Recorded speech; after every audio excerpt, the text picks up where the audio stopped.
बैठल बानी घर ही डिगरी हम संभाल के, थकी गईली फारम डाल डाल के। कैले बानी में कर जा निकाल के, थकी गईली फारम डाल डाल के। बैठल बानी घर ही डिगरी हम संभाल के, थकी गईली फारम डाल डाल के।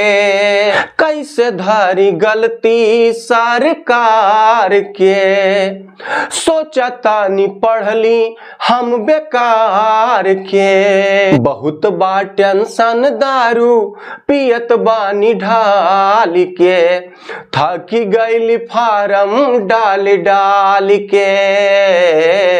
कैले बानी में कर जा निकाल के, कैले बानी में करा जा निकाल के, थकी गईली फारम डाल डाल के।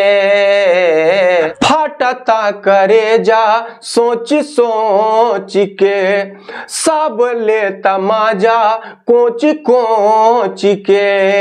हो हम होई गईली लवंगिया जैसे गली गली के, थकी गईली फारम डाल डाल के।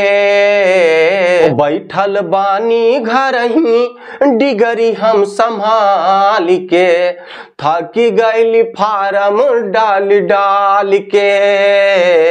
पढ़ लिख बाटी बदनाम हो, मिलत नहीं खे खोजले कौनो काम हो। मिले ना कमवा कौनो थकली चल चाल के, थकी गईली फारम डाल डाल के। सब तक दीरी या के खेलबा, मीता हमर 8वीं में फेलबा।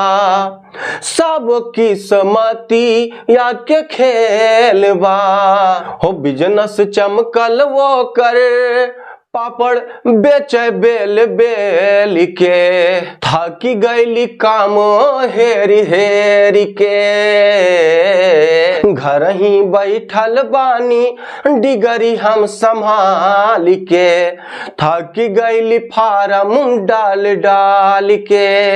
कैले बानी में करा जा निकाल के, थकी गईली फारम डाल डाल के।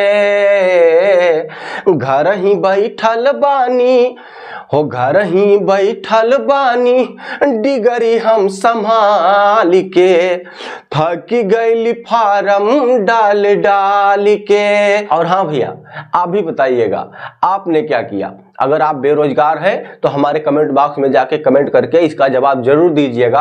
और हाँ दोस्तों, हमारा वीडियो आप पूरा देख सके इसके लिए हमारा चैनल सब्सक्राइब करें, लाइक करें। और हाँ दोस्तों, ऑल पे सेलेक्ट करना मत भूलिएगा, नहीं तो आप सभी हमारा पूरा वीडियो नहीं देख पाएंगे। तो जी हाँ दोस्तों, मिलते हैं अगले वीडियो में। तब तक के लिए आप सभी अपना ख्याल रखिएगा, कोई काम ढूंढिएगा, हो सकता है मिल ही जाए। मिलते हैं अगले वीडियो में। नमस्कार, धन्यवाद।